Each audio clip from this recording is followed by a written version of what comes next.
So this, I just realised there's a bit of a complication, so I'll tell you what it is. This is the board that runs the solenoids, and obviously it connects through the RJ45 there.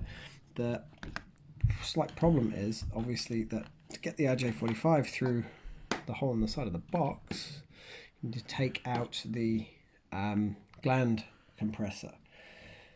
So that already needs to be threaded onto the cable, so it ends up being there before you crimp it.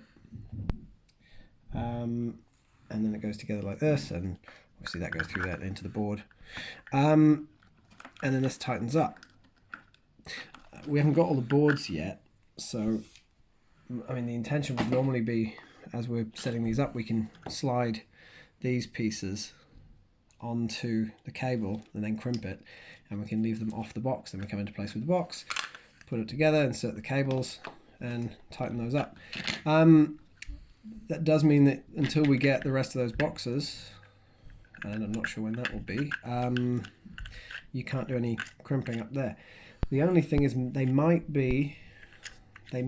these compressor pieces might be the same as those in a standard industrial gland. I mean, they're not the same. I've got these 20mm ones, but they're obviously they're different configuration. That's not going to work. They're smaller anyway. Even if I got the right size ones, I've not seen them before with this kind of separate plastic insert. So let me know what you want to do, but I think we're probably just stuck until the rest of these boxes arrive. To be honest, let me know if you have any bright ideas.